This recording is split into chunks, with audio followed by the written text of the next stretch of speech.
Good morning everyone. आज मैं आप लोगों के साथ एक बहुत इम्पॉर्टेंट इन्फॉर्मेशन शेयर करने वाली हूँ जो कि हर किसी को पता होना चाहिए और मैं सभी लोगों से रिक्वेस्ट करूँगी कि प्लीज़ इस वीडियो को एंड तक ज़रूर देखिएगा।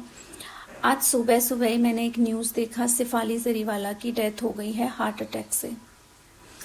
एंड ये पहली न्यूज़ नहीं है, इससे भी पहले बहुत सारे एक्टर की डेथ हुई है हार्ट अटैक या कार्डियक अरेस्ट की वजह से, जो कि फिटनेस में शायद कुछ लोगों के लिए आइडियल रहे हैं, फिटनेस के लिए उन बहुत फेमस रहे हैं। ऐसे लोगों की डेथ हुई है heart attack and cardiac arrest की वजह से। अब मैं आपको ये हो क्यों रहा है, प्लीज़ ये बात समझना हर किसी के लिए बहुत इम्पोर्टेंट है, बहुत ज़रूरी है। इस वीडियो को एंड तक ज़रूर देखिएगा। आपको पता है फिट होना और हेल्दी होना है ना, ये दोनों चीज़ों में बहुत बड़ा डिफरेंस है। आपको ये समझना पड़ेगा, तभी आप एक हेल्दी लाइफस्टाइल को फॉलो कर सकते हो। एक हेल्दी वे में आप अपना वेट लूज़ कर सकते हो, फिट दिख सकते हो। बहुत सारे लोग वेट लूज़ करने के लिए बहुत स्ट्रगल करते हैं, हैवी वर्कआउट करते हैं, बट आपको ये समझना पड़ेगा कि वर्कआउट जो है वो सिर्फ और सिर्फ 20% पार्ट है आपके हेल्दी लाइफस्टाइल का, आपके फिटनेस का, आपके वेलनेस का। जो आपका 80% पार्ट है वो आपका फूड एंड आपका लाइफस्टाइल है। अब हेल्दी होना और फिट होने में डिफरेंस क्या है? फिट होने में हम सिर्फ और सिर्फ अपनी फिजिक पे ध्यान देते हैं, कितने इंचेस लॉस हुए, कितना हमारा फिगर मेंटेन हुआ, कितने हम शेप में आए, हम सिर्फ इस चीज़ पे फोकस करते हैं, जिसकी वजह से हम ये चीज़ भूल जाते हैं कि हमारे बॉडी में कितना हीलिंग हो रहा है, कैसा हमारा मेटाबॉलिज्म हो रहा है, कितना हमारा बॉडी डैमेज हो रहा है, हमारा मसल्स ब्रेकडाउन किस लेवल का हो रहा है, फैट ब्रेकडाउन किस लेवल का हो रहा है, हमारे बॉडी में वाटर बैलेंस कितना हो रहा है, न्यूट्रिएंट्स हमारा बॉडी किस तरीके से एब्जॉर्व कर रहा है। ये सारी चीज़ों पे हम बिल्कुल फोकस नहीं करते हैं, हीलिंग तो बिल्कुल ही भूल जाते हैं, जिसकी वजह से हमारा hormonal health, emotional health and हमारा मेंटल हेल्थ बहुत ज़्यादा डिस्टर्ब होता है। And most important, healing body की बहुत हिल जाती है।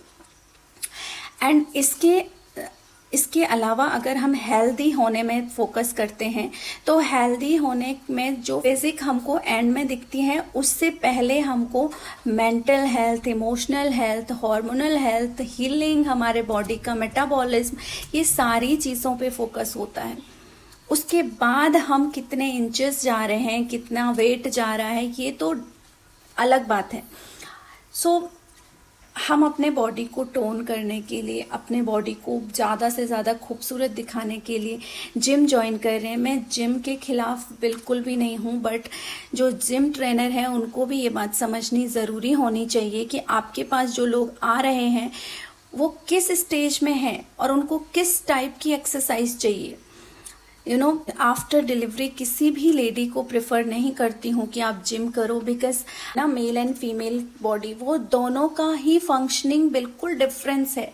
हॉर्मोन्स हैं जिसकी वजह से जो फीमेल बॉडी है वो मसल्स को जल्दी से तोड़ती है और फैट को देर में तोड़ती है। तो अगर आप वेट लूज करने के लिए जिम में जा रहे हो ना, तो आप एक बात ध्यान रखिए कि जिम में आपका फैट पहले नहीं टूट रहा है, आपके मसल्स ब्रेकडाउन ज़्यादा हो रहे हैं, जिसकी वजह से आपकी बॉडी वीक होगी, आपके सिस्टम में स्ट्रेस बढ़ेगा।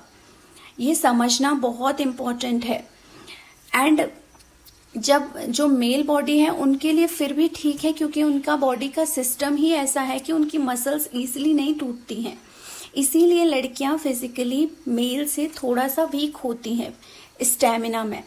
ओके, सो लड़कियों को ये, हर किसी को, लड़की लड़का नहीं, हर किसी को ये बात समझना इम्पोर्टेंट है कि जब आप हैवी वर्कआउट कर रहे हो ना, तो आपको ये समझना ज़रूरी है कि क्या आपके बॉडी का हीलिंग ठीक हो रहा है। अगर आप बहुत हैवी वर्कआउट कर रहे हो और आपके बॉडी में अच्छे लेवल का न्यूट्रिशन नहीं जा रहा है, वाटर बैलेंस ठीक नहीं है, आपके बॉडी में हीलिंग डिक्रीज हो रहा है, आप मेंटली डिस्टर्ब हो रहे हो, आपके हार्मोन्स डिस्टर्ब हो रहे हैं, इमोशनली आपके फ्लक्चुएशंस आ रहे हैं, इट मीन्स आपका बॉडी हील नहीं कर पा रहा है। आपको ये बात समझनी बहुत ज़रूरी है। फिट दिखना और हेल्दी होना दोनों चीज़ें अलग हैं। प्लीज़ इस बात को समझिए। आप योगा कब करोगे, आप कार्डियो कब करोगे, आपको एरोबिक्स कब करने चाहिए, आपको जिम कब करना चाहिए, आपको इन सब का पता होना चाहिए। व्हाट टाइप ऑफ एक्सरसाइज आप अपने लाइफ में कब इंक्लूड करोगे और किस लेवल पे करोगे, आपके इंटरनल बॉडी के जो पैरामीटर्स हैं वो उस टाइम पे कैसे होने चाहिए। उसके अलावा इम्पॉर्टेंट है जब आप ये सब कर रहे हो ना फिटनेस जर्नी, देन आप उस वक्त किस तरीके का लाइफस्टाइल फॉलो कर रहे हो, वो भी इम्पॉर्टेंट है। सो मैं सभी लोगों से रिक्वेस्ट करूंगी, सुंदर दिखना, फिट दिखना ये बहुत अलग चीज़ है। बहुत सारे लेडीज़ ये बोलते हैं कि अरे अब तो शादी हो गई, बच्चे हो गए, क्या करना है पतला होके, क्या करना है फिट दिख के। तो उन लोगों के लिए ये बात कहना चाहूँगी कि जो लोग एक्सरसाइज कर रहे हैं, अपने लाइफस्टाइल को मेंटेन कर रहे हैं, वो सुंदर या सेक्सी दिखने के लिए नहीं करते हैं, वो हेल्दी होने के लिए करते हैं, मेंटली स्टेबल होने के लिए करते हैं, इमोशनली स्टेबल होने के लिए करते हैं। आपकी इंटरनल बॉडी में हीलिंग अच्छी रहेगी तो आप डिसीजन अपने लाइफ में अच्छे ले पाओगे, आप अपने लाइफ में को अच्छे से हैंडल कर पाओगे, मैनेज कर पाओगे चीज़ों को, बॉडी का स्टेमिना अच्छा रहेगा। सो प्लीज़ ये जो भी मिथ है ना हेल्थ एंड फिटनेस को लेके, इन सब चीज़ों में मत फंसो। विदाउट इन्फॉर्मेशन कुछ भी मत करो।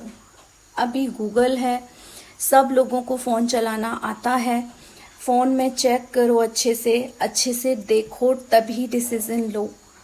अपने लाइफ के साथ कुछ भी मत करो प्लीज़। सभी लोगों से मेरी रिक्वेस्ट है। बहुत सारे लोग मुझे ये भी कहते थे कि न्यूट्रिशन मत खाओ, ये हो जाएगा, वो हो जाएगा। सो ये वो लोग बात करते हैं जिनको न्यूट्रिशन का एन भी नहीं पता, जिन्होंने कभी न्यूट्रिशन के बारे में इंफॉर्मेशन ही नहीं है जिनको, वो सिर्फ और सिर्फ अपने ओपिनियन देते हैं। सो मैं उन लोगों को भी कहना चाहती हूँ, देखो आज के टाइम में ना सप्लीमेंट लेना कोई बहुत बड़ी बात नहीं है, क्योंकि आज आपके घर में जो खाना आ रहा है ना, आपको कैसे पता कि वो ओरिजिनल है या ऑर्गेनिक है। अगर आप गूगल उठा के देखोगे और सर्च करोगे ना, सबसे ज़्यादा कैंसर एंड कार्डियक अरेस्ट के केस प्रिजर्वेटिव की वजह से होते हैं। जो प्रिजर्वेटिव्स आपके आटा, चावल, दाल इन सब में यूज़ किए जाते हैं प्रिजर्व करने के लिए, आप देखोगे उनसे सबसे ज़्यादा कैंसर के केसेस आते हैं। जो आपके वेजीज, जो फ्रेश वेजीज आपको लगता है कि हम खा रहे हैं, उसमें किस लेवल का ग्रोथ हार्मोन डाला गया आपको मालूम नहीं है, जो कि आपकी बॉडी के लिए, आपके स्पेशली आपके हार्मोन्स के लिए और आपके इमोशंस के लिए बहुत ही हार्मफुल है। सो सप्लीमेंट लेना कोई बुरी बात नहीं है। आपको कब लेना है, कितना लेना है, किस लेवल का लेना है, ये पता होना आपको इम्पोर्टेंट है। आपके पास एक गाइड होना चाहिए जो आपको अच्छे से गाइड कर पाए चीज़ों को, जिसको नॉलेज हो। नॉलेज है, हर कोई अपने फील्ड में एक्सपर्ट होता है और आपको ये बात को समझना चाहिए। अगर मैं फिटनेस, वेलनेस या फिर न्यूट्रिशन के ऊपर बात कर रही हूँ तो आपको पता होना चाहिए कि मेरा क्वालिफ़िकेशन क्या है, क्या मुझे उस फील्ड के बारे में नॉलेज है भी, या मैं ऐसे ही बोल रही हूँ। ऐसे ही कोई भी बोल सकता है, कोई बड़ी बात नहीं है, लेकिन क्या वो चीज़ों में फैक्ट है ये समझना बहुत इम्पोर्टेंट है। आपके पास गूगल है, गूगल करिए। और मैं ये वीडियो बनाने का सिर्फ एक मकसद है कि मैं बहुत टाइम से देख रही हूँ लोगों को एक्सरसाइज करते करते हार्ट अटैक आ जाते हैं। कई लोगों को रीज़न क्या है, बॉडी में हीलिंग ज़ीरो है, बॉडी उसको हील ही नहीं कर पा रही है, झेल नहीं पा रही है, और आप उससे ज़्यादा बॉडी को एक्सरसाइज करा रहे हो। उसके लिए आपको बॉडी को फ्यूल भी देना पड़ेगा, स्पेस भी देना पड़ेगा, हीलिंग भी आपके बॉडी में होनी चाहिए, वाटर बैलेंस उतना होना चाहिए। अगर वो नहीं है तो बॉडी बिना फ्यूल के आप गाड़ी को एक्स्ट्रा चलाओगे तो क्या होगा, धुआं निकल जाएगा गाड़ी का। सो प्लीज़ इन बातों को समझिए, और आप अपनी फिटनेस वेलनेस जर्नी जब स्टार्ट करते हैं तो एक अच्छे कोच के साथ करिए। नॉलेज बहुत ज़्यादा इम्पोर्टेंट है और दुनिया में नॉलेज कूट कूट के भरा हुआ है। आज के टाइम में लोगों को किताबें उठा के पढ़ने की ज़रूरत नहीं है, आपके कानों तक बहुत सारा नॉलेज आ रहा है विदाउट एनी स्ट्रगल। सो उसको यूज़ करिए, मैं यही कह सकती हूँ, ख्याल रखिए अपना और अपनों का। प्लीज़ अपने हेल्थ का ध्यान रखिए। Thank you.